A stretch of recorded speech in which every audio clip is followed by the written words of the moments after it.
All right, folks, welcome back. We're taking a break from Balatro today to try out a new game. This is Rise of the Pawn. This was created for a game jam. I'm sure all of these folks here are nice people, but I want to take a moment to shout out Gothic Lord UK especially.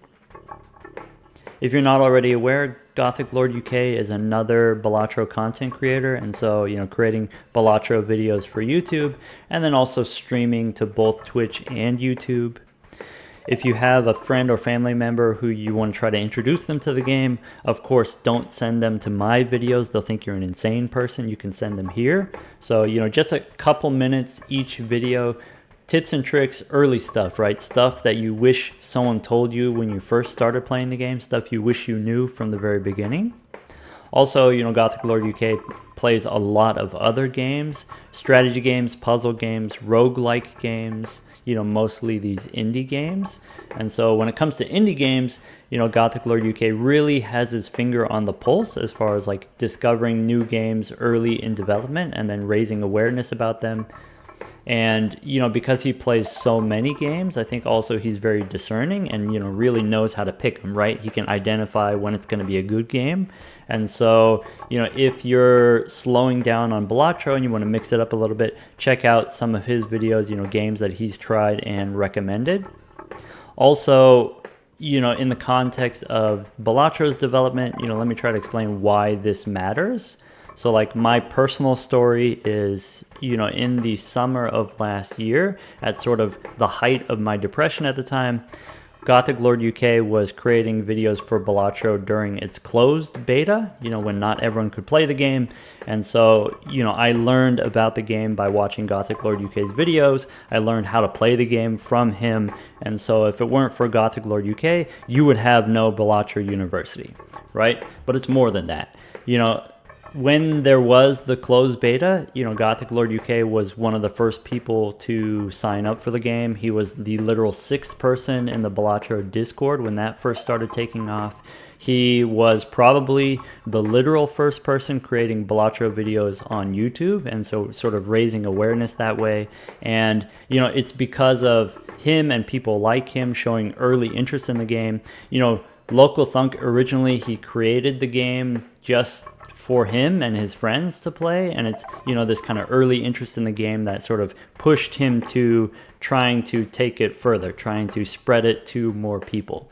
And so if you want a little bit more information about the development of Balatro, the development of the game, and a little bit more information about Local Thunk himself, Gothic Lord UK here has an interview with Local Thunk, and then also has some gameplay. If you want to see how Local Thunk plays the game that he developed, we have a competition here, one-on-one, Local Thunk versus Gothic Lord UK.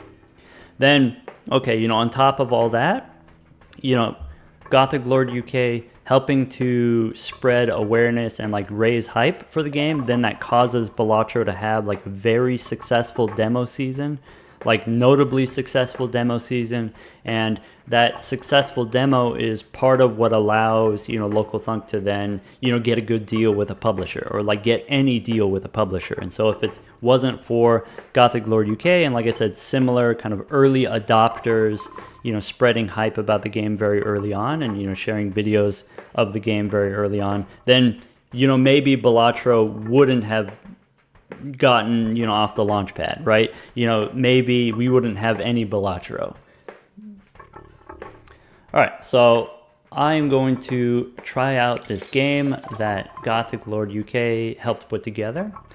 This is my, literal first impressions. So immediately I'm looking at this. I really like the shape of the text here, the Rise of the Pawn at the top here. And so, this reminds me of like the Star Wars, title crawl where the words are kind of flying at you. That's what that reminds me of. I really like the colors here, the green and blue, kind of contrasting here. This really pops. This is very satisfying to look at. I really like the composition here with kind of like the pale blue background for 2/3 of this, with like the arcade cabinet here in the foreground. I really like this very subtle flickering effect, the light coming off the cabinet. I did see, maybe like 6 seconds of Gothic playing this game on his stream, and so I do know a little bit the theme of the game. Here when it says Rise of the Pawn, what we're talking about is like like a chess pawn. And so when I think of a pawn rising, I think of, as the pawn advances on the chessboard, it goes up ranks and then eventually it gets promoted, right? And so, the layout of the game is kind of this vertical board where your pawns are advancing, moving vertically, and so rising here. I think the name here is cool, Rise of the Pawn. Of course, having a good name is very important for, people being hype about your game. I think Balatro is a great name. Things like Slay the Spire is like a cool, catchy name or whatever. I really do like the art assets here so far. I like the color palette chosen. I like these buttons. These buttons feel very satisfying to me. I don't quite understand I guess this is like a garage door here. Anyway, let's, the settings here, pretty bare bones if we want to turn the music on or off, sounds on or off. All right, let's jump into here. Okay, give me a moment. I am a very slow reader. So we want to score higher than a target amount. So this is very similar to Balatro. You have a scoring threshold that you're trying to meet. Okay, we have chess pieces and they're moving along playing cards. And so what that looks like is so I do know this, if I hit start here, I can go back to the instructions later. But anyway, yeah, the board, it looks like these are playing cards, and then the pawn is moving along these playing cards and sort of advancing, right? So as it's moving up forward, then I guess this is gonna scroll down, and then so that way the pawn doesn't move out of sight. All right, so we're gonna traverse these playing cards. So we have a choice of, wait. So use the chess pieces. So we're using the chess pieces and we have a choice of 2 pieces for each move. Okay, I don't know what that means yet. Every round we're dealt 100 cards, 20 rows of 5 in random order. Okay, so I can see 5 rows of 5 and I guess there's some blanks that I can't see yet. Can I scroll? Can I see the future? Doesn't look like it. Okay, maybe that's part of the strategy of the game. And let's see here, 10 will be shredded each round and lost forever. Successfully completing a round gives you the choice to replace lost cards with new ones. I don't know what that means. All right, go next. Let's see here. Your score comes from points and molt. Okay, so similar to Balatro organization here where we've got chips and molt. And that's going to be determined by the order of the cards that you land on. So as you're traversing, as you're moving along the board, the order of the cards matters, I guess. Okay, so this 3 to 5, I'm assuming I move along cards that have the same suit. So same suit, different suit here. Okay, if we go same suit, higher rank, that's going to be an increasing streak. Okay, and the difference in rank is going to be the number of points. And so we get a number of points, and also we get 1 molt for each scoring step in the streak. Okay, so if I go to the board here and I do something like, I start at an ace and I move to a 2, that's way over here. I don't know if that's a legal move, but let's say I move all the way over to here to a 2. That would be something like the rank is a difference of 1 chips or whatever, and then I have maybe I move 3 spaces to get there, and so that's 3 molt or something like that. If we stay on the same suit, we have a streak, and then the streak gives us molt. Okay, and then I could move to a different suit, but if it's the same rank, then we can preserve the streak here. We don't gain anything, but we don't lose anything. Okay. And so, maybe what I need to do is if I'm on a 2 here and I'm not able to move to a higher hearts in any direction, I can move to a different suit and then just kind of preserve where I'm at here. Interesting. Okay, and then next we've got same suit, but we move to an ace specifically. So aces reset. Then the streak also continues. Okay, so moving to same rank or moving down to an ace, starting at an ace, both of those are going to preserve our streak. Preserving our streak is important for giving us the higher molt numbers. And then Okay, if we go to the same suit but we power down, if we rank down, then that's going to break our streak, and then that's going to cash out. Current points multiplied by, yeah, okay. If we go to a fully different suit and different rank, if we do both, that also breaks the streak. Current points are, okay, so there's no penalty for going to a, different suit and different rank. That's, additionally, what is it? No additional penalty there. Yeah. Okay. And relics can be found, give me some kind of scoring modifiers. Okay. And so we're starting here. So I believe this is the current position.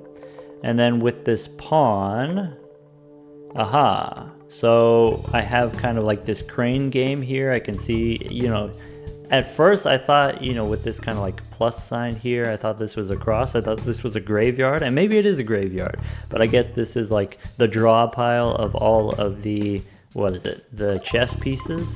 And so you get two choices at a time, two different movement types. And so if I pick up a pawn here, a pawn can either go, one space, or can sometimes do the double space here. I believe that's a valid move in chess. I don't play a lot of chess. And then, in the future, we'll get two choices, maybe a bishop or a knight. And then so I can choose to either move diagonally or move, and I guess a knight, kind of L-shaped situation here. I can see here the draw pile. I have 8 pawns, 1 knight, 2 rooks, if that's important to me. I guess I don't really know enough yet to actually use that information, but I imagine that information is useful in the future, once I learn the game better. So my first move here, I'm thinking about, I want to preserve the streak by, I need to rank up, right? So what I want to do is go maybe an ace and then stay on 2s of clubs, and then maybe transition to a 2 of hearts. Let me check the rules here. So if we downgrade to an ace, that also preserves the streak. And so I can move to an ace of clubs. I can move to an ace of hearts. Maybe it's good to be on hearts. So thinking, kind of like a move ahead, I can go ace here, and then what? I can't move diagonally to this 2. I can't move diagonally to this 2. I could go 2 here, move this pawn up 2, and then move diagonally to this ace. That would be a safe move. Or I guess I don't have to move that far. I could just move, 1 space at a time. Maybe if I go to this ace, I can jump even further. If I go to this 2, I can jump even further. What if I try to do this? What if I try to do the knight? So if I go to this ace here, I can do an L shape to this 2 here. Like, that seems good. So let's try that. Let's start here. What I don't know is it good or bad for me to advance faster, right? If I take this bishop, am I supposed to be moving 5 spaces? Is that advantageous to me? I think what needs to happen is I need to score enough points before I run out of cards here, right? I also need to score enough points before I run out of chess pieces. Like, those are the 2 different constraints, probably. So maybe I don't want to jump too far. Maybe I want to do... Maybe this jump here to the 2 was not what I should be doing. Maybe I should have gone here, ace, and then 2, probably. Let's try this. So this is going to, from an ace to an 2, we go up 1 rank, and we also... This is giving me +1 space, as opposed to, the way that I was reading this, let's see here, each scoring step, I don't know what we mean each scoring step, as in like, each chess piece movement counts as 1 step compared to, I was thinking of it as like, if I take the bishop and I move diagonally, that's 2 steps. Maybe that only counts as 1 step, as in like 1 chess piece counts as 1 step. Okay. Alright. So I did that. This was a 2, wasn't it? Now it changed to an ace. I'm confused. All right. So, or never mind. It is a 2. It is a 2. It's still a 2. So if I want, I can either change to a 2 of hearts. If I want to preserve the streak, I can just stay on 2s. If I want to, you know, kind of upgrade, the way that you upgrade is by switching to aces. So right now I've got, it says it's going to be 1 times, I got a +1 here. Oh wait, no, how am I reading this? Oh, so this here, I currently have 1 times 1. And then in total, that translates into +1. That's what this arrow is telling me. Okay. Let's go. I need to downshift to an ace. So if I downshift here to this ace, I can move maybe to this 2. Maybe that's not legal with... Can the pawns move horizontally? You know, that's something that's not valid in chess, but it might be valid in this game. That's something that I don't know, right? If I go to this ace here, can I move sideways to a 2? Or am I needing to move the knight to another different ace in order to preserve my streak? Well, let's try this ace. Okay, and then now, so you can't move sideways. Pawns only advance by 1, and only on the first move can they advance by 2. Okay, so that makes sense. I mean, this is not unreasonable. So different suit, same rank is going to preserve my streak. And I guess we could also do kind of the same thing. So different suit. Okay, so this warns me it's going to break my streak. I do like the text there, you know, the wobbly breaks streak text. It does stand out a lot, despite it being, you know, kind of maroon. It's not very bright colored, but, you know, kind of the wiggly text there is very satisfying to me. I like the designs of these chess pieces. I like the this, like I said, the draw pool for the chess pieces. I like the 3 different layers here. There's like the black in the front, the purple, and then the blue here. The playing cards, they're cute. They're sufficiently cute. All right, let's. So I could move to an ace. If I move to an ace here, I could keep the streak going with my pawn. I could move the rook. The rook goes horizontally, presumably, and then I can go over here to the 2. That could be good. I could go... I guess neither of these aces allow me to use the pawn effectively. So let's do this. Let's go over here. Okay, and then now if I take the rook and I'm able to move horizontally, so this counts as, you know, it's 1, 2, 3 spaces, but this is just 1 chess piece, so this is +1 molt. Am I going to have a problem with these other things here? With the bishop, I can move from this 2 to another 2 if I need to. I can move the pawn up to another 2, so at least it's not going to break my streak. I don't know if this is like, you know, the most efficient use of my pieces. You know, what I don't know is, you know, is my draw pool of pieces going to... I just have 4 pawns left, which is maybe not a lot. It says restocked after no non-pawns remain. Wait, so after I use these, after I use this last bishop and this last rook, is that what it's telling me? Then there's no non-pawns and it's going to restock. So I don't have to worry about the chess pieces running out. Okay. What about, you know, the draw pile here? Okay. I need to downshift to an ace. I need to find an ace of hearts. Or I can go to a 2 first and then go from the 2 to an ace. So let's see here. I can go to a 2 of hearts here, 2 of hearts here, 2 of clubs here. So is there any position which allows me to downshift to an ace? You know, if I've got a rook coming up, you know, I could go here, go 2, and then go to this ace, though, you know, then my cards are advancing. Maybe early on that's good enough. I don't need to score like an insane amount of points. And then this pawn, of course, I don't want to do. Maybe I could go up here, and then the rook I could downshift to the ace over here.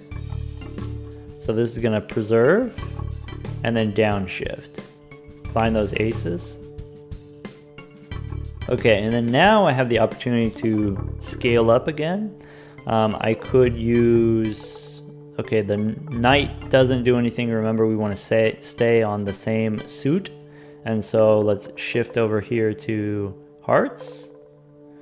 So +1 here. Alright, now I've got 9 points. And 9 points is more than 5. And then so now it's time to cash out, right? Or do I get some kind of... What's this last card mean? Last card is a 2. Do I get a bonus for having the last card? What does the last card mean?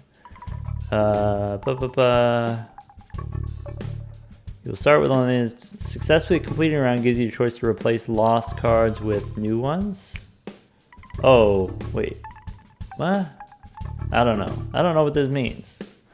But what I can do is, yeah, it's cash out time. The question is, do I get bonus points for scoring over? Because I can really go ham here. Alright, so that's not going to cash me out. Maybe what we'll do is we'll take this and then cash out here.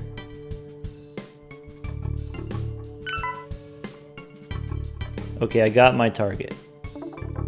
Oh, I guess I didn't have to do it all in one hand, let's say. I can, you know, keep progressing, and maybe instead of getting 9 in one, I can just get, you know, 4 and then another 3 on top of that, and then get 5 that way. I think... Oh, whoa, this... I see what this is doing. So when I'm standing on a card here with my chess piece, it's harder for me to read the card if I've got a chess piece over it, and so the last card is telling me the last position that I went to. Maybe the cards are not that hard to read, and maybe this is a little bit redundant, like I don't need this information. Alright, I guess we just race to the end now, right? As far as I know, I don't get bonus points, so I'm just going to cash out. I'm just going to use the rook to jump up here. This is a queen. There. I've risen. I've made it to the end. Cards shredded in the last round. Which cards are shredded? I'm pretty sure it told me which cards, but... Okay, here's the information. So we lost... Is it random cards? We lost 4... aces is the... Okay. I think it's 10 random cards. I think I remember that's what it said. So we lost the 4 aces. We've lost... Losing 6 aces, that feels bad, right? Because aces allow us to reset. Alright, choose a pack. Small cards. Okay, or... add random different suits. Guaranteed clubs and spades. Okay, so here's, you know, there is like a little bit of deck building aspect to this. So I think what I want are more small cards. You know, because this has a chance to give me other different suits. Like I could pick up spades here and I could pick up diamonds. You know what this reminds me of? This reminds me of, you know, you're playing with the hologram, you're playing with the, what is it? Yeah, you're picking up standard packs, and the question is like, how much can I get away with? What can I add to the deck which doesn't hurt me as much? And so that's kind of here. You know, we started with a deck that's like pretty easy. It's just only 2 suits. It's just aces and 2s. And then now I'm going to add more low cards. That seems more important. Because if I have 3 aces of spades, I can always jump from one ace to another, and then the extra spades don't hurt me that bad, probably. That's what my intuition tells me. Alright, going back here, 10 of which will be shredded. Yeah, it doesn't say whether, you know, how the 10 are determined. it could be kind of interesting if like the cards that you land on are the ones that get shredded, and then there's this additional strategic element of like, oh, if I want to delete cards on purpose, I'll pick out those cards and land on those cards. If I want to delete extra cards, I can like do like an extra circuitous path, take longer to reach the end so that I can delete more cards strategically. And then also there's this little bit of tension between, you know, maybe the cards that I land on are the cards that are important to me. You know, maybe it's important to have that suit, and so as I'm landing on them, then the game becomes harder. I'm losing that suit. All right, here the pawn can go up 1 space. So the first pawn had the opportunity to move 2 spaces, but then now we don't move 2 spaces with the pawn because it's not the first move anymore, I guess. All right, we've got a bishop here. We can go diagonally. I think wait, I don't have the preview. I don't know what my chess pieces will be next. Oh, do I have the same cue from before? And this is just like what's left over. Like if I do this, now I get the restock. Okay. So whatever pieces I had before, they're preserved.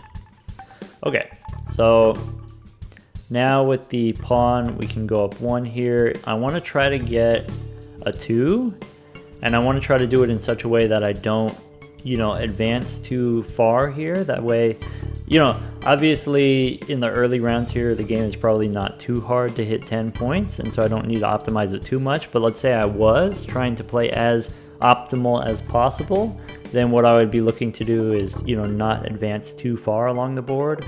I have a pawn and I have a king here, so I'm thinking about if I go to this 2 here, then I would need to jump to, you know, maybe another different 2. These aces would be illegal, so I can't, you know, use the pawn here, the pawn that's upcoming here. I could use the king to move laterally to the 2 here, so maybe that's what we do. And then after moving laterally, now I can downgrade to an ace and I can stay on clubs and then grow my streak that way. Maybe instead of using the pawn, I can use the rook to downgrade, and then I can use the pawn to upgrade to the 2.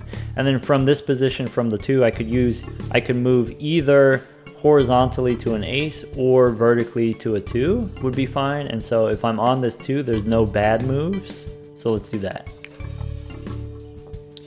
All right, we can go take this pawn forward or diagonally. It's too far to reach this 2. I want to try to be conservative with my vertical motion here. So maybe we'll go here to the 2.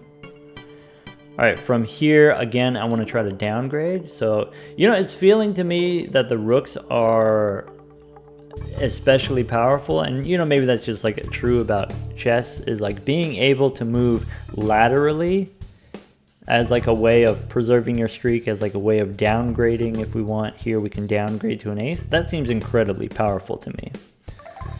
So I want to move to one of these 2 aces, and then from there I want to land on this 2. And then so maybe we go, if I go to this ace, I could land on a 2 using the knight, but since I have the pawn, I'll go here. And then I just need to double check here. If I move to this 2, that's going to be okay, question mark. If I use the pawn to then advance to this, you know, do the suit change here. Or do I want to move to this 2? And then that allows me to use the knight. And with the knight, now I see that this 4 is coming up, is kind of cool. Maybe I want to jump to that 4, and then it's going to give me a huge scoring bonus. So maybe instead of using this pawn, we'll use the knight here. You know, I really like this layout here. I really think, like, you know, six rows feels good. 6 rows feels cool to me because I have enough information to plan a few moves ahead, but I don't have too much information. Like if you gave me 8 rows, there would be a lot of analysis paralysis. If you gave me only 4 rows, I would be, you know, even more conservative than I am now, which is already pretty conservative. So let's move the knight here to the 2, and then we can go advance to the 4. All right, and then from here, we're already at 20 points. Let's see, just to stress test this, let's see how high we can actually score. My question is like, is this 10 here, is this too low scoring requirement? Is the game too easy maybe? So let's really push this. If I take this knight, I can move to a 2. That would be a downgrade. Wait, that's not legal? We have to move to an ace specifically. Okay, so how do I get an ace, right? I can go here. That's the only ace. Let's try that. Now my moves are limited. I can go diagonally. I can pick up another 2 here. And then from the 2, I can downgrade again to an ace. Like, that feels good. I can also, downgrade here and then move laterally to the 2 to get the upgrade after. I guess those 2 different moves are equivalent, one or the other. So let's do this. Let's go 2 here and then move sideways to this 2. Or do I want to move ace here and then move to the 2? Either way, I'm thinking I want to move laterally rather than vertically. Either way, I end up on the 2 is what it looks like. So here, I guess. And we learned that kind of the distance that you travel doesn't matter as far as like your score is concerned. It's just the number of chess pieces. And so, hey, there are the aces of spades. So the way that I'm thinking about the aces of spades, so now that I have a third suit, not just clubs and hearts, you can move from an ace to an ace. And then from this ace of spades, you have to move to another different ace. And then so that's it, right? Is you can go from ace to ace to ace and then skip over the spades that way. All right, I have a queen. I have a pawn. I want to try to downgrade and find an ace so I can move to either of these. And then if I do that, can one of these aces either find another ace or find a 2? I guess from here, I can go ace or ace here. From here, I can go to any of these 3 aces. I guess that gives me more options. So I'll move sideways to this ace. I guess I could also stay on the 2. But I'm going to go ahead and downshift while I can. And then from here, I could stay on an ace or I can shift to a different ace. I think what I want to do, I'm looking at, again, here we have the rook, thinking about this lateral movement, and so maybe then it's best for me to, we'll switch to clubs first, and then move to a 2 here, and then from there I can downshift to an ace with the pawn. Now 42 points already, we run out of pieces here. All right, the draw pile, the information about what's left in the deck as far as like, pieces and like planning around the pieces. So like, oh, if I know that I have 2 knights left, maybe I should look for positions that set up for knights. I think the movement it feels open enough, it feels unrestricted enough that I don't actually care what pieces I get. I actually only care about the next 2 pieces, not what's in the bag. At least that's my first impressions. Like I said, it's only round 2. We only got 1 booster pack here. Can I get a 4? I can get this 4 of hearts eventually. So maybe I want to think about, in the short term, we can do clubs, we can go to this 2 of clubs, and then eventually if I want to get to the 4 of hearts, I need to go to a 2 of hearts and downshift to an ace and find a way to get to a 4. And so that's like kind of a longer sequence of moves. All right, so with this knight or with this pawn, I see here, I've got the diagonal movement from the, I guess I have, this is a queen, right? Bishop and a queen. So actually I have pretty much free movement on the next move. Can I try to leverage the lateral movement of the queen by jumping from a 2 to another 2? Yeah, probably, which means with this knight, it doesn't matter what 2 I land on. We'll just land on this one. Okay, and then now with the queen, the question is, you know, which 2 do I want to land on? If I go to this 2, then we can stay on hearts and then use that as a way to advance to the 4. I guess something, you know, with the scoring here, the path from here to where the 4 is, this 2 doesn't matter. So it doesn't matter if it takes me like 3 chess pieces together, or if it takes me only 1 chess piece together if I just jump there directly, because the only thing that matters is the difference between 4 and 2, the difference between 2 and 1. So maybe is there a more circuitous path where I can try to pick up even more points? Like if I go to this 2 and then downshift to an ace and then upgrade to a 2 and then downshift again, like maybe that path is worth more points. Is that possible? Or maybe I can do some kind of diagonal movement. So let's say I move to this 2, then with the king I can downshift to an ace. With a pawn, which is, you know, now I'm thinking about what else is in the bag here. We got a lot of pawns, right? And so with a pawn, I can move from this ace to this 2, and then it might be hard for me to reach this 4. Bishop makes it, knight makes it, rook makes it. So as long as we don't get up 2 pawns, right? What I don't know is it possible for me to draw 2 of the same piece, or are they guaranteed to be different pieces? Like, it'd be disappointing if you get 2 of the same piece and it's like, oh, I don't get to choose my movement. Like, that would be pretty disappointing.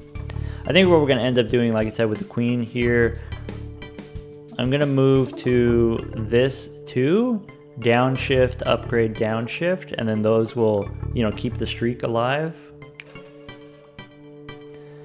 Okay, now I want to use the king so that I can get the downshift. I want to use the pawn here to get the upgrade, because then I can use this rook to downshift before we go to the 4, and then we'll get more points that way. We see both a pawn and a rook coming up here, and so in an emergency situation I can use the rook to jump to the 4, or if I see that there's another pawn coming, I know that I can use 2 pawns here. And then also at the 4 we have another 4, so we're allowed to downshift as well. I do have to think about, you know, how I'm going to land this plane, you know? Alright, so let's go. I actually don't see the next moves because the bag is going to be shuffled, but there's, you know, at least half of the pieces are pawns. And if I do this, then I have a queen and a rook showing up here. So now if I want to, with the rook, I can actually downshift to an ace. Is like pretty powerful. All right, now the question is, you know, do I want to go diagonally to a 2, or do I want to use the knight to go to a 2? I'd rather go diagonally, and then with the rook, again, I can get the downshift. Or if I get 2 rooks, I can go 2 and then 4, would be pretty cool. Let's see if we can pull that off. So we get the rook here. That's not going to work. We do have a knight though. So I think with the rook, we get the downshift. And then now with the knight, I have aces if I want to, you know, switch suits. I have the pawn if I want to go. So I either want to go ace here or I want to go knight here, maybe.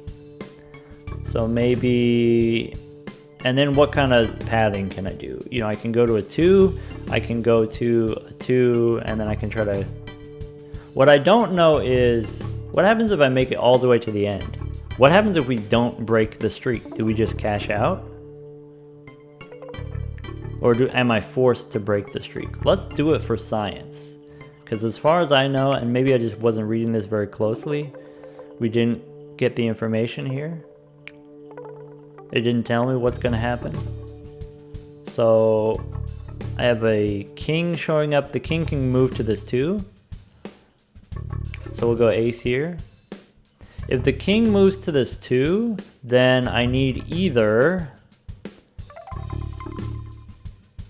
I need a non-pawn, because if I get only pawns, then of course this is going to downshift me.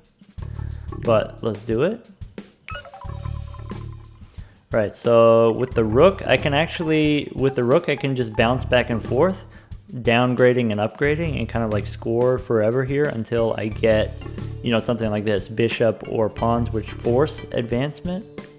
So yeah, I'm just gonna dirtle, I'm just gonna do that. Then with the pawn here, or with the bishop, so the bishop I could, you know, score up here, or if I move here, then I can use a bishop to this 2 and then use a knight here. And so like between those options, we end up at the same place, but the more pieces that I draw, the more chances I have of getting a queen or a rook. Queens or rooks, those are the ones that allow me to stay on the same rank and sort of like keep scoring up. So I'm going to end up at this 2 eventually. I want to take as much time as possible so that I can see more pieces in the shop, or sorry, more pieces in the queue here. So we'll take the pawn, we will move, okay, the bishop, and then like I said, you know, here's the queen. We can use the queen to sidestep to the ace. And then with the ace, we can move to an ace here. All right, we'll do the sidestep move here. And then now, with the knight, we can actually upgrade to a 2. And we do cash out here. All right, so we scored, you know, 224 out of a possible 10. It looks like, you know, these are random cards being shredded here, losing 2s, mostly, a couple of aces. This is very readable. I like this layout here. I like the art style on these booster packs. You know, I think it fits in very nicely with the rest of the art in the game so far, the art assets. This is very readable. I like this. I like the suits here have kind of like the different colors, you know, green for clubs, blue for diamonds. All right. 10 consecutive cards in a suit, but I'm not going to tell you what the suit is. Okay. Or we can get ace through 10 in kind of like a mix of suits. I feel like this one's better. Is there a difference between like the color of the booster packs? Maybe this is like more narrow, so this is more rare. It'd be nice if like when I mouse over it, it told me if it was like a rare booster pack. We got a bunch of spades, which could be dead. Like we could just dodge those.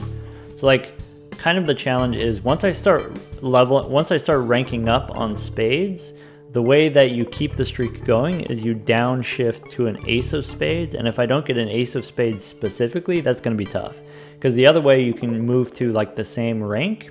And if I move to like I don't have any 6s, I don't have any 7s. I can't, move to these same ranks. I have to, maybe 4s I can move. Otherwise, I think, 5 through 10, we just dodge those. These are just landmines, I guess.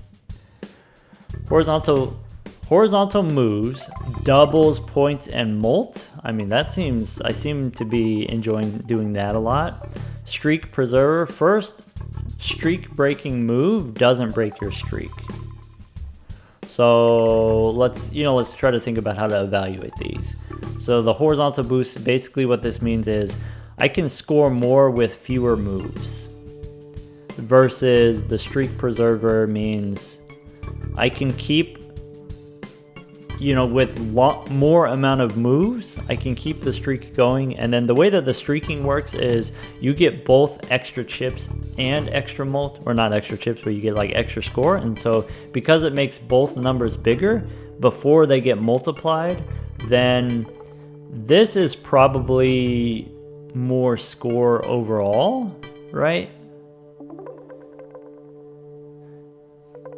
So what am I trying to say? What I'm trying to say is like, if you have 4 times 4, right? And if you add 4 to the first category and 4 to the second category, so, plus 4 and then plus 4 actually gets turned into 8 times 8 is 64, right? So that plus 4 and plus 4 turns into like times 4 to your score instead of just doubling your score when you double your score and molt or whatever it is. And like this kind of applies in Balatro, where you want to save up all of your card enhancements for the one mega hand. You don't want to spread out your card enhancements between different hands.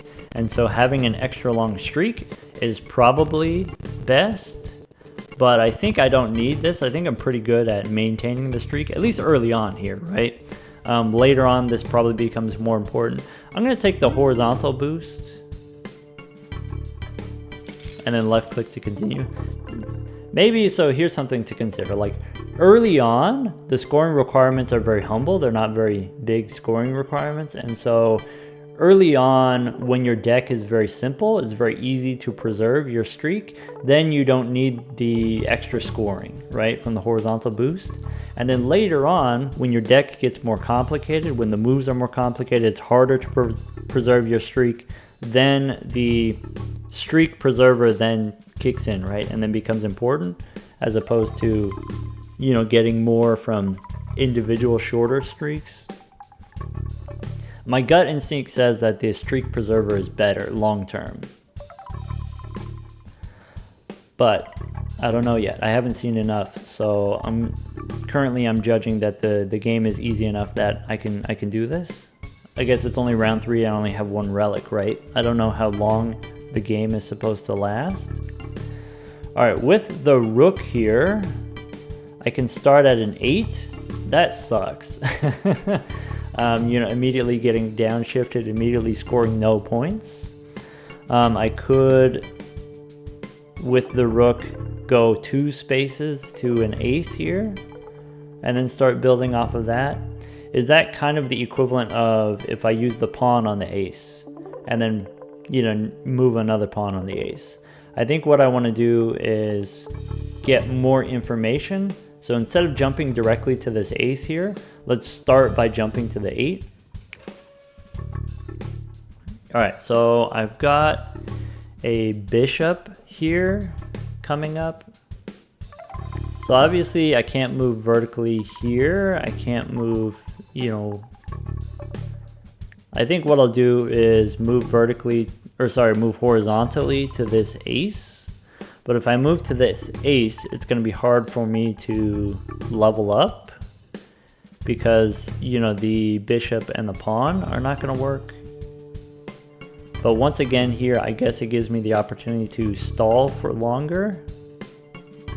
I guess I could already go from this ace and then to this 2 here. But I would like to hit this 4. If I go to this ace, then I can move with the bishop to the 4. Let's try that. Or I guess if I go with this ace, I can move with the bishop to this ace and then end up on this 4 later.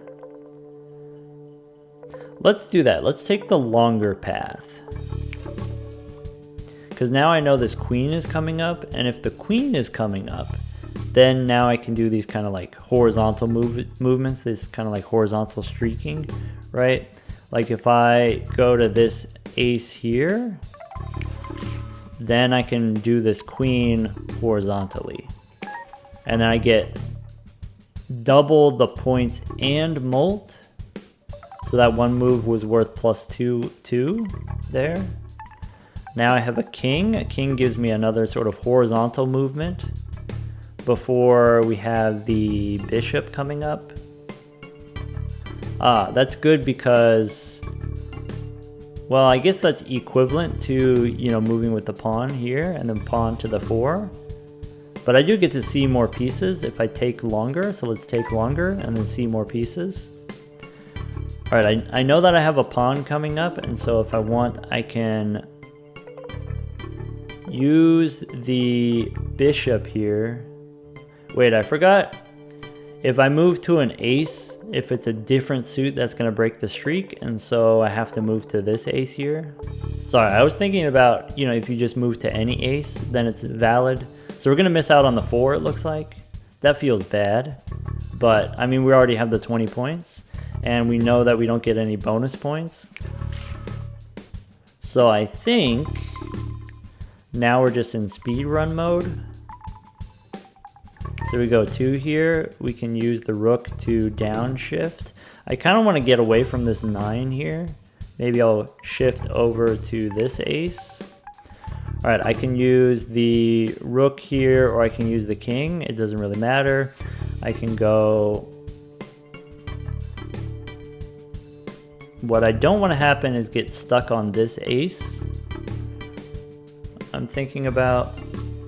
All right, let's start with this. Let's start with getting the 2. And then I have a knight. What does the knight allow me to do? If I downshift, sorry, if I go diagonally and I downshift to this ace, I can use the knight to move to another ace, which is not, it's not amazing. If I move to this 2, I can use the knight to downshift. If I move here, I can also... Yeah, either of those are nothing here. I already have enough points, so you know, let's just move forward, right? Sort of randomly, I guess. We can use the rook. We can go, this is a 2, I can go all the way up here. We've got a queen here, I can go all the way up here. And then with the knight here, we can break the streak, or we can use the bishop to preserve the streak. All right, 169 points. Fibonacci cards, that's cute. Or odd cards. So Fibonacci cards are generally like the low cards, right? So similar to like the low booster pack. If I pick up odd cards, these have the same number of cards, right? And so between the two of these, I'd rather have higher cards. No, I'd rather have more low cards. That way I can, you know, match the ranks. Because if it's matching, you can preserve your streak. This, now I have so many cards in the deck that maybe this is more obscure and then maybe doesn't matter as much. All right, so I can use the pawn to go to a 2. I can go to, let's see here, to an ace. I think I want to start on an ace. So maybe let's go ace here, and then I can move, wait, I have a rook coming up, so we go ace here first, and then we can move horizontally to a 2. I don't know how far we get from there. We can use a queen now if we want to move horizontally. And so maybe if I move to this ace here, I can use either the pawn to move to the ace, or I can use the knight to move to the 2. If I use the pawn to move to the ace, then I can use the rook to move to the 2. If I then, okay, the king gives me another horizontal downshift here, and then from this ace I can go either ace or 2. So diagonally is allowed. If I go diagonally, it'll take me 2 spaces. If I go up 1, I can also move horizontally with the king now. All right, then I can use the pawn to, we'll use the rook first to downshift. If I downshift to this ace, then the pawn doesn't work. If I shift to, that's gonna break the streak. I could use this pawn as a way of downshifting here, but then I lose the future opportunity to, you know, maybe move horizontally.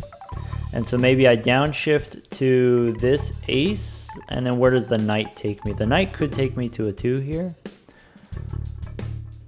Or if I go here, then I go to this ace. Let's do that. Okay, so I've got bishop coming up here. I've got a pawn coming up here. So we'll move with the pawn. We'll get the downshift. Now I've got a queen, and so if I advance to the ace, I can get the horizontal with the queen. We have 3,000 points out of the 40 that we need. We can go, I don't know. I want to try to hit this 4. How do we hit the 4? So I'm currently on a 2. If I downshift to hearts, then it's going to be hard for me to change back to clubs. And so maybe what we do is we go here. If I hit this 2, then what moves do I have? Anything other than a pawn is valid. if I go here.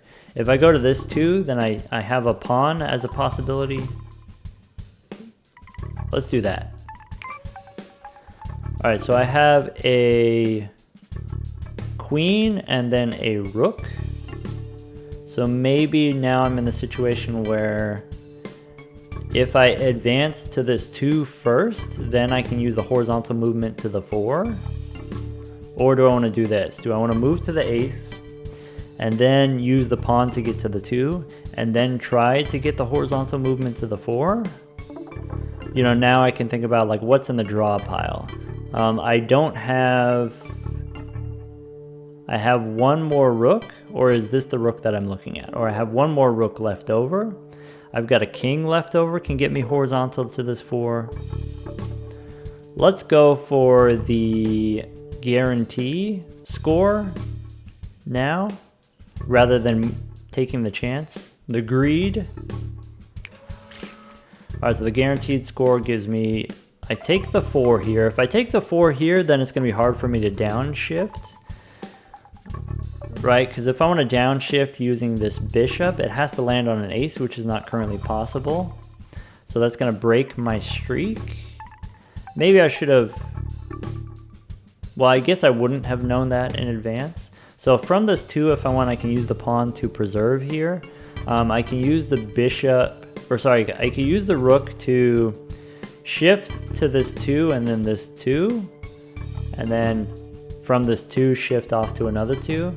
I think if I wanted to like keep the streak going, I think what we do is we go ace and then 2 here. Is it possible for me to reach this 8? Because like that 8 is pretty spicy. Maybe what I do is if I go here to this 2, I can navigate my way to this 8 more easily than if I go over here. Is what I'm thinking, probably.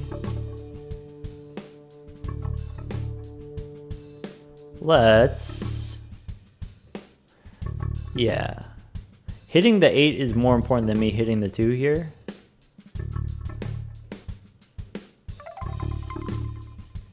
Let's take the chance. Here. Okay. So I do have the opportunity for the diagonal movement. I can just go straight to the 8 here. Can I set this up where I get the rook? Or, you know, now I know there's 2 knights and a king. If I get the king, can I use the knights to stall and then use the king to hit the 8 horizontally? Like, that would be pretty spicy. So what would that look like? Like, if I go here with the 2, I can use my rook to shift over to the 2, and then since I know that there's 2 knights in the deck, I can use the 2 to downshift to the ace, use a pawn to hit this ace here, and then use the king to get over to the 8. Let's try that. Sorry, what did I say the sequence of moves was? We use the pawn first, we use the rook to hit the 2, and then we use the knight to hit the ace. So there's the rook. We didn't get the knight. We get the bishop instead, but what I can do is I can use the pawn to shift from this 2 to this 2. I can use a knight to get to an ace, or I can use a king to get to this 8. I think it's free either way. So let's go horizontal to this 2. And then, yeah, so we do get the knight, and then we know after the knight we get the king. So knight goes here, or sorry, pawn goes here. Ooh, getting another knight there. I think we're gonna miss the opportunity on the 8. That stinks, that feels bad. Now I'm mad. All right, I guess we still do this. We still downshift to the ace. That's the only valid move. Now with the pawn, going to the 5 is not correct. Going to the 2, if we want to keep the streak alive, we have to move to a 2. All right, with the king here, I don't have any valid moves. With the pawn here, we don't have any valid moves. So that's it. You know, we landed on clubs, and we've got a field of hearts here. So the streak, I guess, comes to an end. Which of these do I want? If I go here, I have more options. Wait, that's a 2? So that preserves the streak. Oh, so we're invincible. We do have another king coming up here. So if I go to the ace here, we can move horizontally and then get the bonus. We can use the queen to jump to the 4. And then from here, now the pawn or the bishop.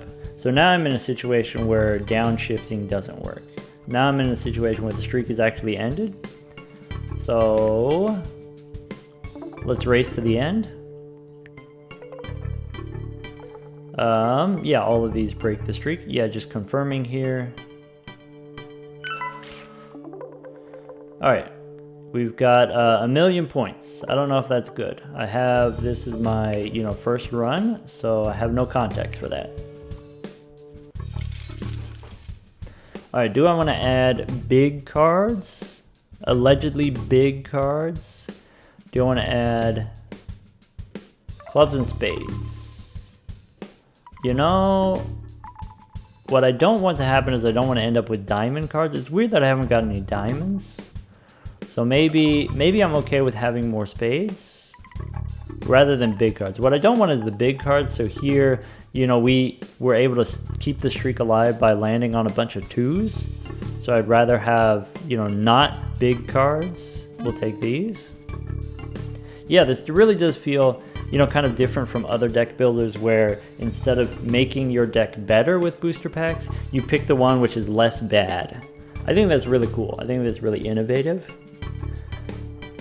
All right, now same rank bonus. Moving between the same rank offers a molt combo. Okay, streak preserver. First streak breaking move. Yeah, I think here, maybe... I think this is pretty important, pretty powerful. Especially, if you get the streak breaking moves, you can utilize this. Like I could jump to the queen and get a big bonus score there. It feels like, if the way that the score is working, that, you have these big gaps and then that score gets multiplied. It seems like the score scaling here is hilarious, hilariously low. Let me demonstrate. So we'll go pick up the ace here. We'll go, can I make my way to the queen? What I can do is, how do I get there? Because I want to, possibly get the horizontal movement. Let's go. If I do pick up the queen here, then I'm not able to reset, though maybe I can with the streak preserver. Yeah, what does this allow me to do? I didn't even look at the first move, whether or not it was a reasonable move to do. If I go here on the ace, I can use the king to move horizontally.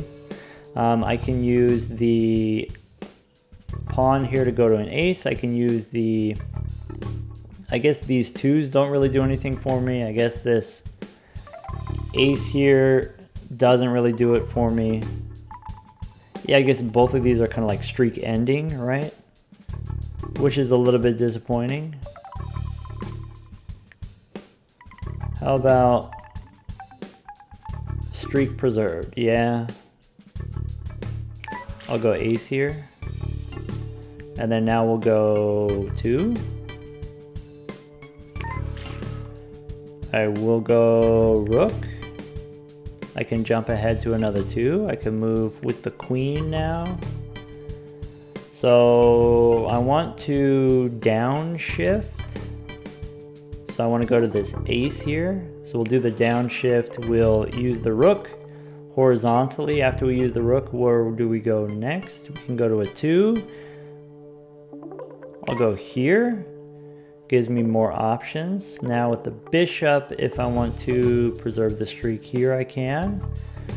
Or with the pawn, do I move here? I think this gives me the more outs, right? Because I could get a knight here, I could get a bishop, I could get a rook. So we'll go here to the 2. All right, I get another queen and I have a king, which means I can go horizontally to the ace. I can use the king to go to the 2, but then do I have an escape plan? I could jump across here to the 4. And that's enough points. So let's go next. Let's just escape.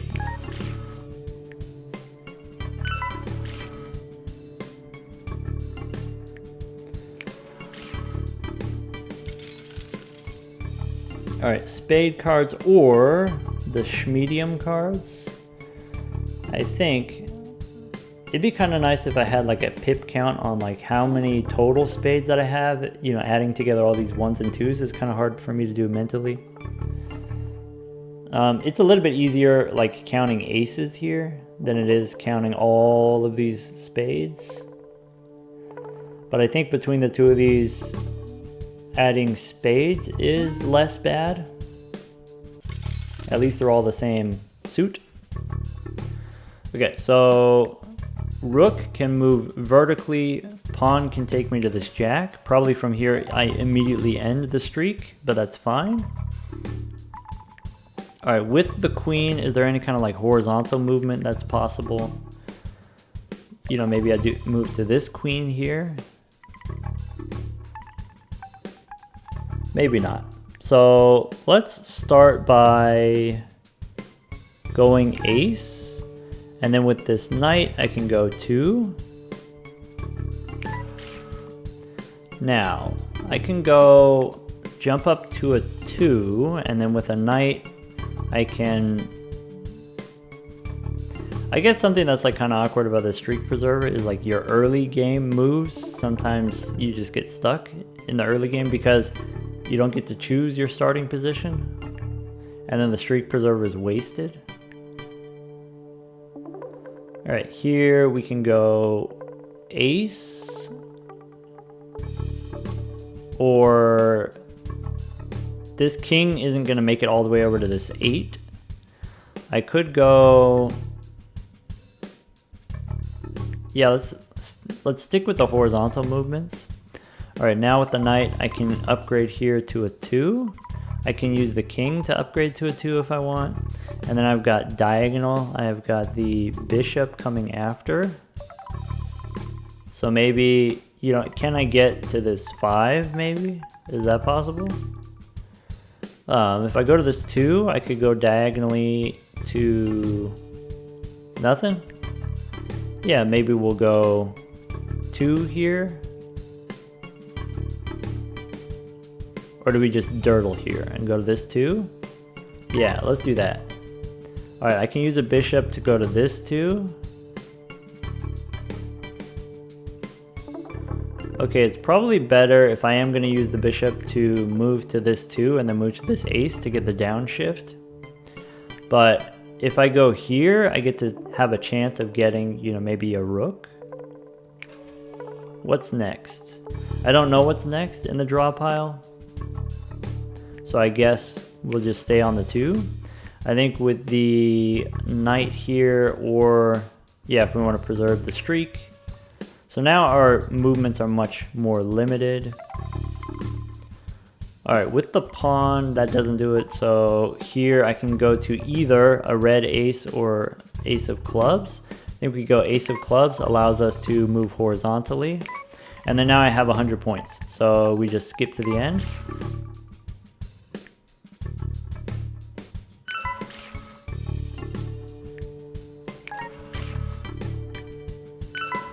Yeah, if face cards are giving us like such big jumps in score, then, you know, the scoring requirements are pretty hilarious. All right, between odd cards and small cards, I think we continue with the small cards. Same rank bonus, or always places you in the center after each shop. So presumably the idea there is the center position has more outs. You know, like that's true in chess. You kind of want to move your pieces to the center so you have more range with them. Whereas like a bishop on the left or right column has less movement possibilities. Also knights have less movement possibilities. I think in this game, maybe that doesn't matter as much This is just the first starting position. I know I was just talking about how like you can kind of like get a weird or bad starting position, but this is just the first starting position. You can kind of like throw away your first couple moves before you start your streak, though throwing away the first couple moves, then, you know, your streak preserver relic becomes less useful. That feels bad. I think same rank bonus. If I have the same rank bonus, then I don't care what my starting... Or sorry, if I have the streak preserver, maybe I don't care as much what my starting position is. Alright, so I do see that there's a rook coming up here. I'm going to use it to probably downshift. So I can downshift to an ace. Alright, is there any safe way for me to get this ace of spades here? Right? Because I can do a streak break in order to get onto spades, and then once I'm on spades, I can use, you know, maybe something for me to land on the ace of spades, and then that'll safely land the plane. I think what I want to do with this rook is do the downshift here. Alright, so I can move to this ace. Is it worth it for me to go to this 9? Probably not. Also, I do get like a bonus for landing on the same rank. So if I go to this ace here, then that's fine. Alright, with the queen, I get the horizontal movement, so I could go to this jack, and then that'll give me a huge boost. I do finally have my first diamonds. So if I wanted with this, I could use the king, and then this is a, you know, streak preserving move here. Or maybe I don't need to because I have this. Alright, I'd like to move to an ace, but that's not possible. So now with the pawn, I could move to this ace, and that would be a streak preserving move. Well, it gets preserved because of the relic. And then from there we can move diagonally if we wanted to pick up the 8 here, and then if we wanted to, you know, just race to the end. Let's see here, red card. Use the knight for a red card. Use the diagonal movement for, I guess I don't need to. There we go. I'd really like some bonus for scoring over. Or maybe a bonus for using less moves, using less pieces, or maybe a penalty for using more pieces. Alright, add 10 random cards, any rank. This is just random garbage. That's always the worst, probably. That's almost always the worst. Maybe, you know, for balance purposes, maybe instead of 10 cards, this is 8 cards, or maybe like 5 cards. I guess it needs to be 10, you know, so sort of like the flow here is 10 cards get removed, 10 cards get added. Alright, so I add face cards instead. Or maybe I don't want face cards, and so then I want random cards rather than face cards, because we said the high cards are going to be bad for us. If I want to try to, like, you know, keep the same ranks. Yeah, okay, I take it back. Face cards are worse. Alright, now what? I do have the rook here for the horizontal movement, so we want to go for the clubs here.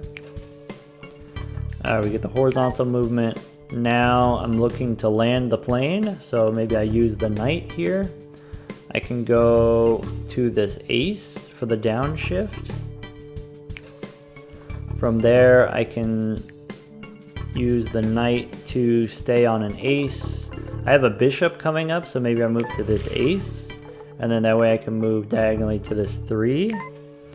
From the 3, I don't have any great horizontal options here, so I'll, you know, advance to this ace. Or, you know, am I supposed to leverage my streak breaker? You know, here I could go to the ace first, and then use the rook to advance to the 7. Is like a huge amount of points, and it's worth like spending the streak breaker. I don't think we need to do that. So here I can go horizontally to this 2. I can go horizontally again to the 2 here and then get the horizontal boost, you know, because we got the same rank score. And we can go diagonally. Now I'm looking for a downshift. Now if I want to go horizontally, I get the boost here. I can use the king. I want to go for, you know, instead of going for this 4, let's get the downshift here first. That way you can stall for longer in case we get, you know, the rook coming up here. The knight doesn't give me great possibilities, so we'll use the pawn here. We'll use the rook for, I can't downshift to this 2. I want to make sure that I hit my aces. I could jump up here to this ace. Yeah, so if I go, the question is, do I hit the ace or do I hit the jack? And I think since I have the rook coming up, maybe I want to hit the jack and then leverage the rook to hit the ace. So we'll use the rook to downshift. And then now with the queen, we can get a huge horizontal boost here again. Am I going to be able to land this, right? Because next we've got the pawn coming up, we've got the bishop coming up. I've got row 3. Does that tell me like remaining rows is number 3? So we are near the end here. We can go, I could, like I said, still leverage my streak breaker, break the streak on purpose. Let's go here. So 9 for the streak breaker or bishop. Bishop downshifting to an ace gives me the opportunity to pick up the king here. I will pick up the king, and then I can use, I need to hit spades if I want.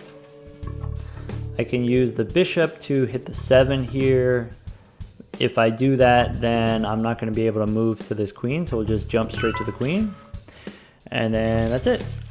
So there, obviously, with the movement more restricted, you're going to score less points. So, you know, there, having the low ranking cards is sufficient as far as like the longer streak you get, the longer you stall with these kind of like horizontal movements, then the more points that you score. You don't necessarily need these higher ranking cards with the bigger gaps in order to score bigger points. Okay, I have small cards, or we can add hearts to the deck. So here I would like to get a count on how many hearts that I have. I mean, obviously we started with a lot of hearts, and so maybe that's a reason to add more hearts, even more hearts.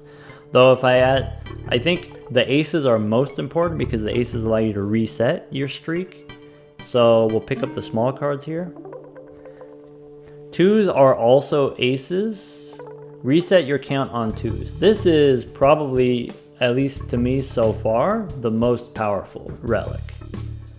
Wild Ride. Makes a random rank of cards wild suit. So for the whole round, that entire rank is random, or that entire rank is wild, counts as everything. These are both very powerful. Are these the rare ones? Are these the boss relics? I think I prefer this 2s. You know, I don't have that many suits. I guess something that would be pretty awkward is if you get the wild one and it lands on diamonds, for example. I feel like the suit one is higher variance. Like sometimes it's very helpful, sometimes it's very not helpful, whereas the 2s are always helpful. Alright, so now I can reset with 2s. Cool, I guess. I've got a knight coming up here, so if I want, I can hit this 6, and then I would need another knight to hit this ace, which maybe I don't have any more knights. So let's try to stay away from spades. I could just leverage a couple of pawns here. So this knight doesn't do what I'm looking for. We'll go to this ace here. I can use the horizontal with the queen to get the 2. Or Am I supposed to advance? No, I think we go horizontal here. And then we can use the rook, we can go horizontal again. We can get the reset. And if I get the reset, then I can go diagonally to the ace is risky because I'm not going to be able to escape from this ace depending on what the draw pile looks like. So I'm going to go vertically to the ace here. All right, now I can go knight to this 5. I can go bishop to 4. 2 is also reset. Or do I want to go to this ace? If I go to the ace, I can go horizontally to the 4. All right, now that I'm here at the 4, I could go preserve the streak on the 4, or I can downshift to the ace. If I downshift to the ace, then I can use the rook and get the horizontal bonus. After getting that, I can use the king to go horizontal again. After doing that, I can use the queen to go horizontal again. And so this is what I was talking about. You're just kind of like dirtling here. This is how you actually increase your score. All right, now I can, staying on 2s preserves the streak. A little bit unfortunate, I think, you know, with the rook here. So maybe, do I want to use the pawn to go 2 here? I guess it doesn't matter. So we'll go 2. Now with the rook, I have the diagonal here. So I guess I could go here to the 2. I guess I could go, maybe neither of these matter. Both of these are equivalent. Let's go 2 here.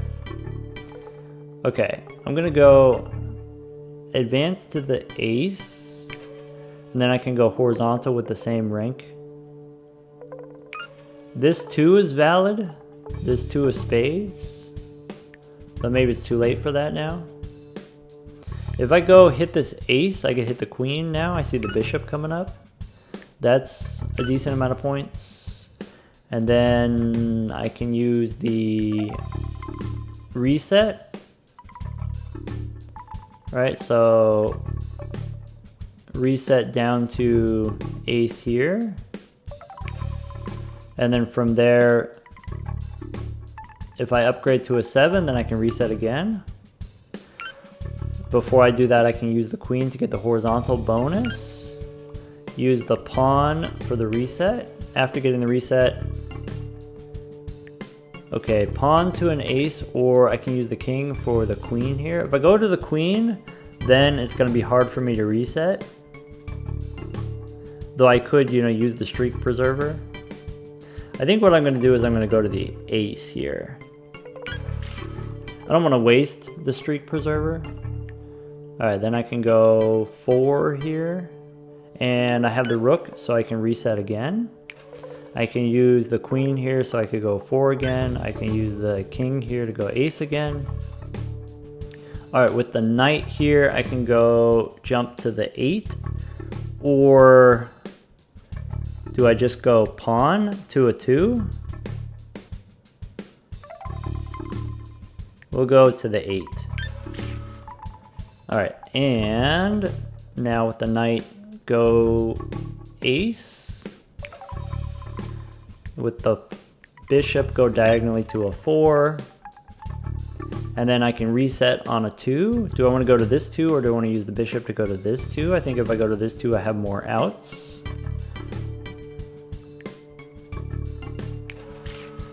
Okay.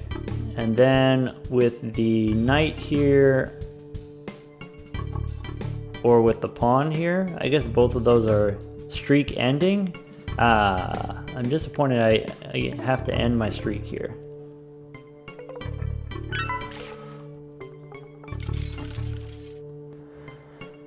Alright, face cards. Add 10 random face cards to the deck. No face cards. Clubs cards? Yes. I want to get more aces and 2s. Cards added in blue. Great. Very readable. A little bit suspicious that it's so uniform here. a little bit suspicious. You know, that's the thing about the uniform distribution that gives you like, you know, everything is equally likely. With the uniform distribution at like low sample size, you will see some amount of clustering, and then people will think, oh, they see the clustering, like, oh, that means it's not uniform. But with the uniform distribution at low sample size, you will see more clustering because there's no rule that says that it can't cluster. There's no rule that forces it to be evenly spread like this, perfectly even. And then of course, you know, at higher sample size, the law of large numbers is going to kick in, and then it's going to even out. You know, it's kind of like the, I don't know if you heard the birthday problem. You know, if you have 30 students in a room, what's the probability that 2 of the students have the same birth date? You know, not year, but just like day of the year out of out of 365 days. And it's pretty high. I think it's like, you know, 50% or something like that, or higher than 50%. If you got like 30 students, maybe 35 students. All right, I need to hit 400 points. I don't know how many rounds there are. It'd be nice to have a little bit of information about that. So let's go ace, and then from the ace we'll go 2, I guess. I don't know, we just keep the streak alive, right? We go hit the 2 here. 2s are streak preserving or streak resetting, right? I have this King of Clubs, which seems kind of exciting. So can I hit the King of Clubs in kind of a reasonable way? Let's go here. We can use this to go here. I have the rook for the horizontal movement. I can go here. I can use the queen for hitting the 2 here. Now since I have the rook coming up, I can go diagonally to the 2, and then I can get the horizontal bonus on the king here. I get the knights are streak preserving, or sorry, 2s are streak preserving, so I can use the 2 here. I can use the, I guess I can just hit that jack. I don't need to be as conservative with my movements as I have been, it seems. I don't have to be that conservative. So we can go here 2, we can go here 9, we can go, the rook will be streak ending, and so we're gonna advance to, I guess the ace is also streak ending. Maybe I could jump up here. That's a little bit sad to make such a big jump, but oh well, I guess. All right, my options here are, you know, not stellar, but that's okay. Maybe what we do is we go, I have a pawn coming up, so we'll go ace here, we'll go pawn. And then from here, I guess again, I don't really have great moves. Also, I'm kind of like out of just space, right? We're out of board here. So let's go 8, and then that allows me to go queen.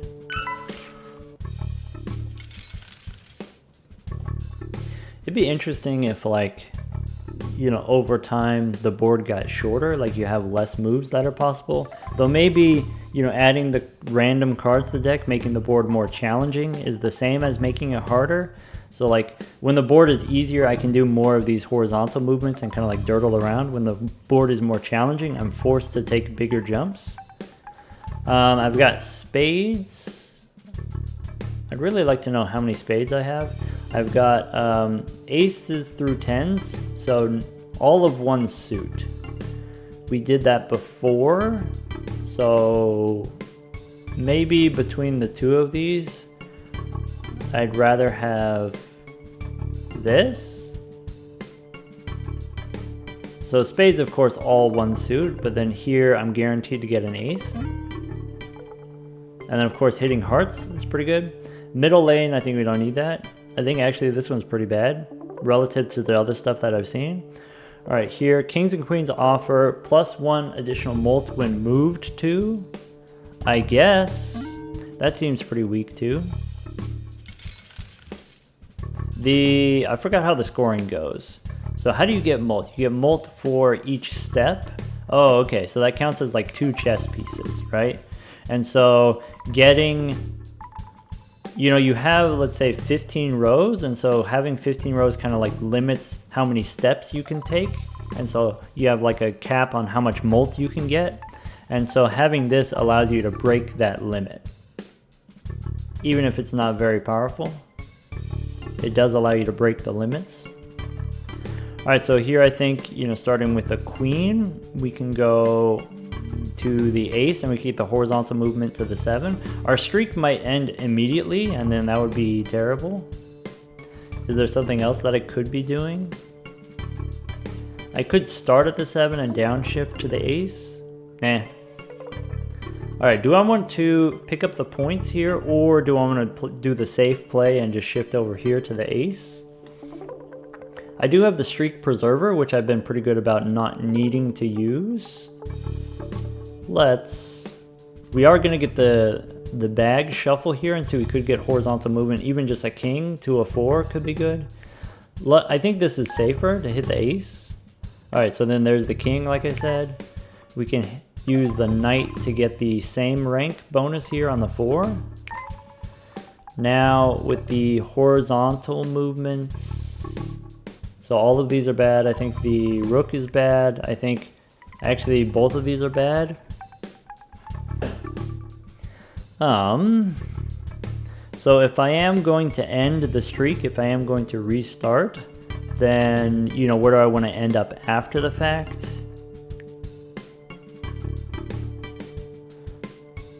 You know, we'll use the relic here. Where do I want to end up? I want to end up on a low card. I want to end up on maybe hearts here.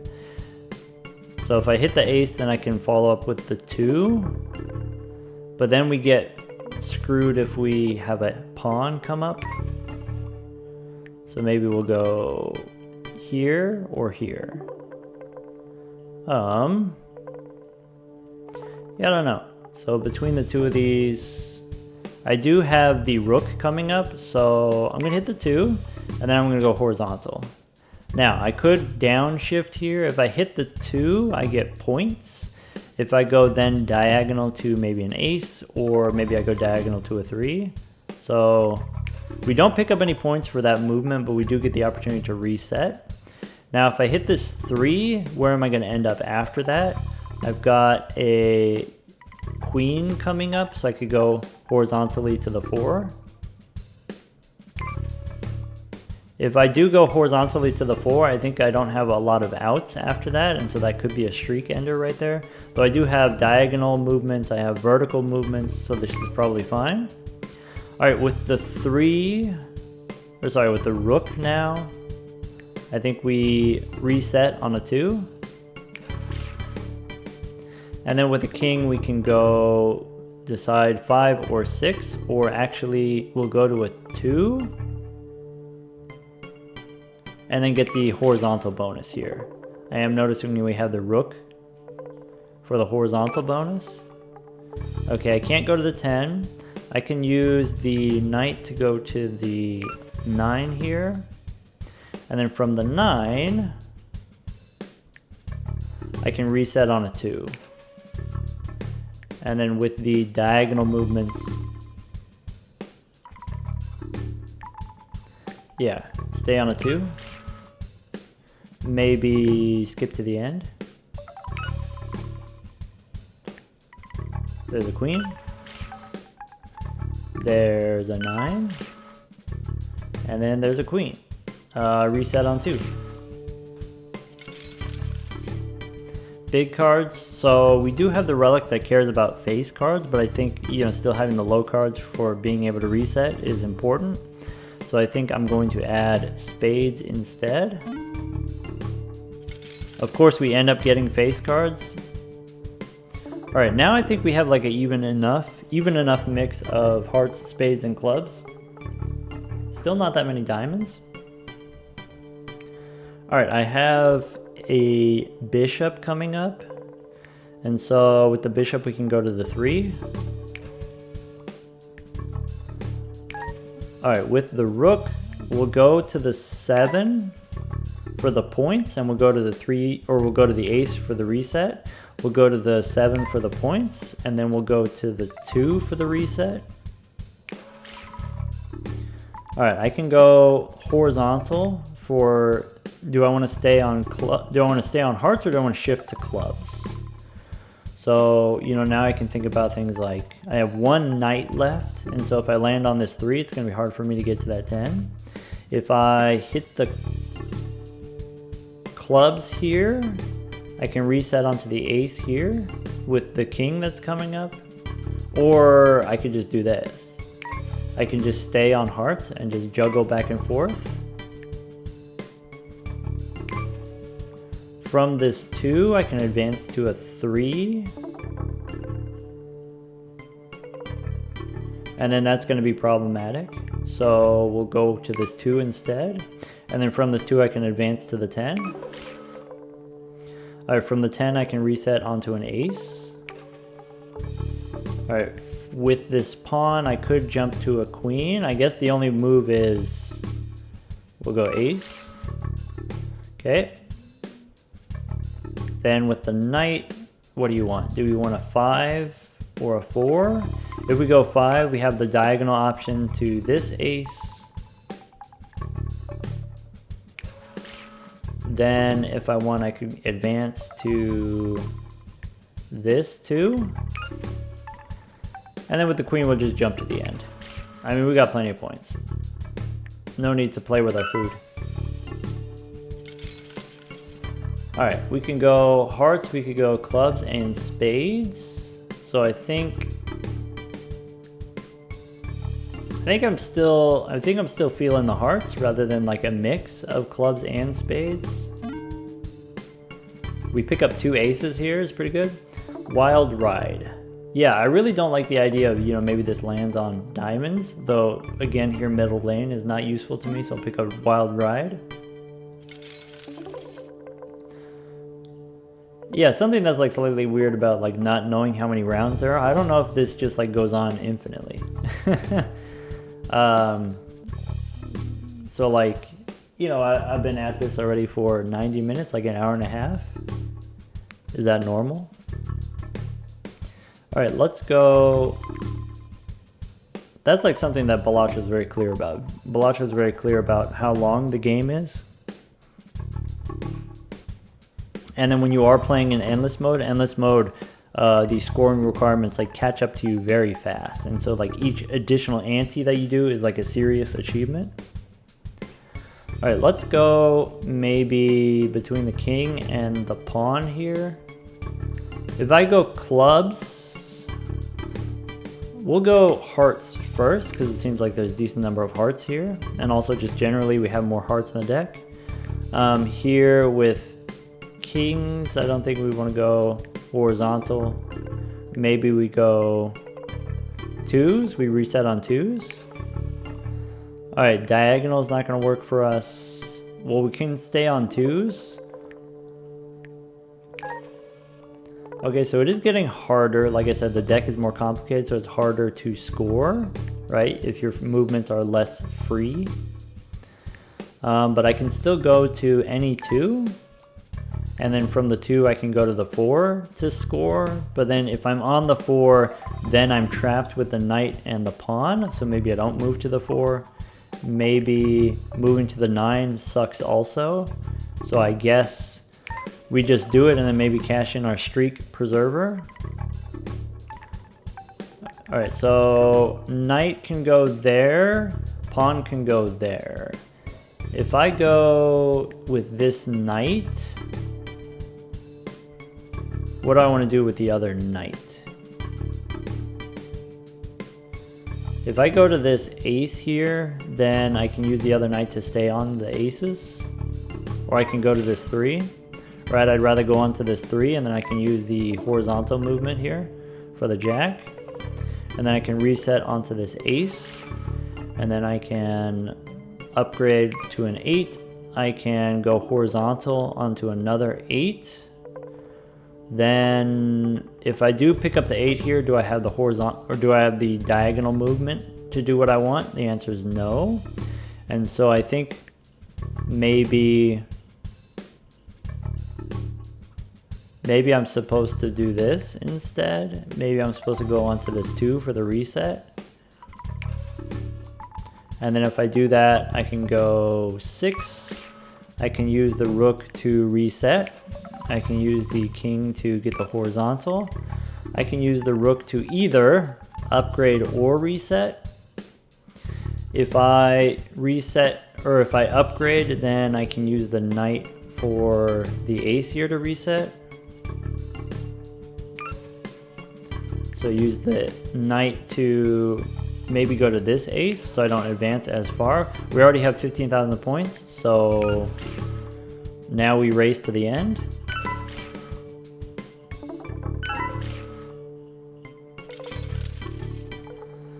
Alright, Fibonacci cards, those are the lower cards. Let's do it. Finally, we got some diamonds. Alright, let's go. I have a knight coming up. So we do want to go hearts. And then from there, we could stay on the 2 here. If I use the knight, I could go to the 5. I could use the rook here to reset. Or I can move to this 5, and then I can use the knight to get to the 8. But then, am I going to run out of the ability to reset after that?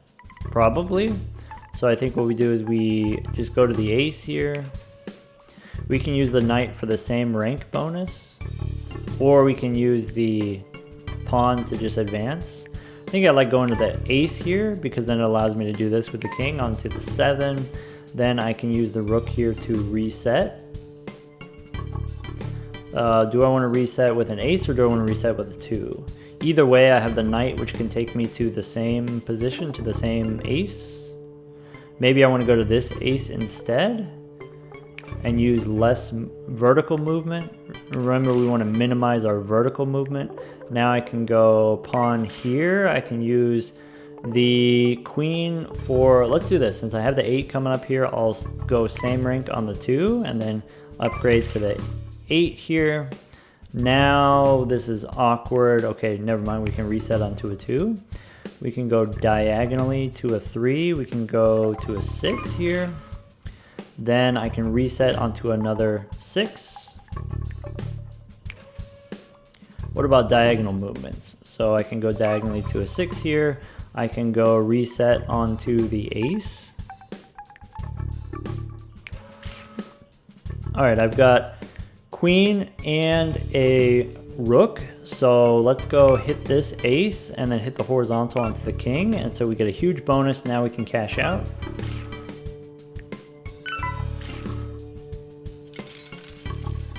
All right, diamonds. Add 10 random diamonds to the deck? No, I refuse. Medium cards. Add 10 medium cards to the deck. I would rather do that than add diamonds to the deck. Cool. Alright, we can go round 15 here, 5,000 points. Seems very reasonable, at least based on what I've seen so far. If I hit this 2, we can stay on 2s. So we can go here to a 2, we can go advance to this 2. I have horizontal movement, so I'm going to end up on the queen regardless. Then I can use the queen to reset, and then now I do have to pick here since I have the knight coming up. Maybe what I want to do is land on this 2. And then from here we can go 2 or a 4. Both of these are valid. And I do have the rook coming up, so let's hit the 4 because we get more points, and then we'll use the rook to reset onto an ace. We can use the rook to again go 4. We can use the bishop to go diagonally. All right, now aces are not valid. Okay, also here with the knight, so we're a little bit stuck. That's okay, we got the streak preserver. So let's go, if we hit the ace, I can use the king to advance onto the 5. Then I can use the queen to dirtle. If I hit the 5 here with the streak breaker, like that's not great. What kind of diagonals do I have? I have a 9 there. So we'll go here, has a horizontal, you know, same rank bonus. We'll hit the 9. And now we have enough points we can race to the end.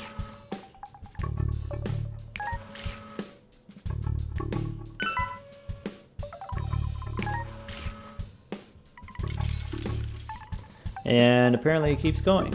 All right, so we got clubs and spades, big cards. Let's go clubs and spades. Okay. I am enjoying the music. I don't know if I said that already. It has just enough variation that I'm not burnt out on it. And I'm kind of like nodding along as I'm like thinking through stuff. Really do enjoy a lot of the design choices. What I don't understand is the garage door. All right, the knight here, let's advance 1 space. We can go onto the 3. Horizontally, we can reset onto an ace. We could think about, do I want to go to the 3 of diamonds and then not be able to reset? Or do I want to move vertically to an ace here? If I do that, I can go diagonally to this 9 here, or I can go to this ace here. The knight allows me to reset onto this ace here, so I'll use the knight, or I guess I get a bigger bonus if I move to this king here, and then I can reset after. Though I do have the rook coming up, so we'll go ace first and then hit the king. For a huge bonus, I can reset onto a 2. All right, advancing here would break the streak. I can use the bishop to hit the 4. Then horizontal bonus. All right, the rook will break the streak if I hit the 4, so we'll go hit the 2. All right, can I set up some kind of horizontal bonus with the queen that's coming up? You know, if I hit this ace here, I can go horizontal to this 5. I can use the rook to reset. We already have enough points, so let's race to the end. And nod along to the music. I do like the sound also. I do like the sound of the garage door. You know, whoever did the sound design there. I do like the sounds that it makes as I'm moving along the cards. It makes like a little chime. All right, I don't want face cards. All right, let's go pawns here. Yeah. All right, go to a 5, reset onto either an ace or a 2 here. Let's think about, yeah, let's go 2 here, and then 2 here. And then we can go to another 2. We can advance to an ace for the reset. All right, we can use the knight to hit the 3. We can go horizontal to the 7. We have 2's reset, so we can go here. We can use the rook to hit the 7. We can use the reset here, and then we can pick up the rook here. We could go reset again. If we do reset again, I've got diagonal coming up, and so if I go here, I can go diagonally to the 2. From the 2, I can use the knight to go to the jack. I could use the pawn to go to the 4. All right, with the king, we'll get the same rank bonus here on the jack. We can go, my diagonal movement is not great. I have a downgrade to a 6 is also not great, so I think our streak is over, though we do have the streak preserver. So what color do I want to end up on? Probably hearts. From here, we do miss out on the opportunity for the diagonal movement, so maybe we'll continue on to this ace. I want to avoid diamonds probably, so I'll hit this 2. I'll go diagonal to this 2. Then I can use the knight to pick up another 2. And then that does put me in kind of like an awkward position where I'm forced to go diagonally. I'm forced to go pretty far, and like that's not good. So if I hit here, I do get I still score if I hit this too. Okay, so there we did, you know, just score barely the 20,000. Maybe we're reaching the point where, you know, we don't have enough left. All right, small cards or clubs and spades. Let's go more small cards. All right, so 50,000, this might be what breaks us, right? You know, we were scoring a lot before when the board was easy. Now that the board is more difficult, we're gonna score less, obviously. I think the first move, we always wanna move one space. So we'll go here to 7, we'll go diagonally to this 7. I can go from 7 to neither of these are good. Yeah. All right, where do I want to end up? If I end up on the 4, I can get the horizontal bonus with the rook. All right, reset onto an ace, horizontal bonus with the queen.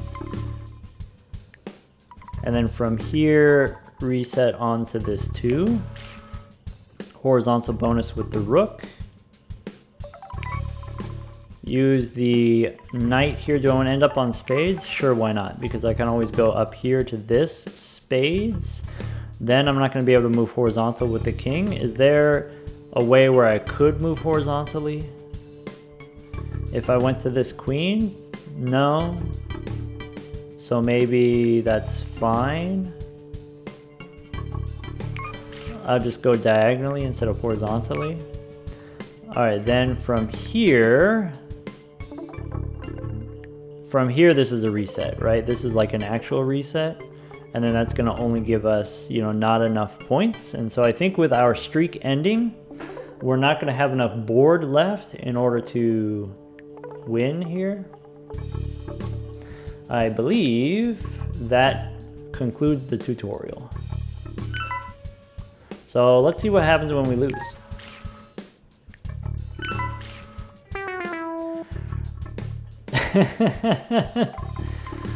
That was cute noise. Target not met. I lose. I like this. I like the wiggly, you know, I like the wiggly like streak ending, and I like the wiggly you lose here. And we just go back to the main menu. All right, so this was, you know, my initial thoughts, my, you know, play test of Rise of the Pawn. As far as like, you know, what I would fix, what I would change, I don't know yet. I found the, you know, trying to figure out the navigation of the board, you know, figure out the optimal moves using the different randomly selected chess pieces. I found that very engaging, very interesting gameplay. Yeah, so I had a lot of fun with this. You know, it is like, you know, a game jam game. It's technically a complete game in the sense that you can play it, but, you know, still like early in its development. So I'm really excited to see where this ends up. Really happy with the results so far. Great job, team. By the way, this is the whole team, not just Gothic Lord UK. All right, take care, everybody.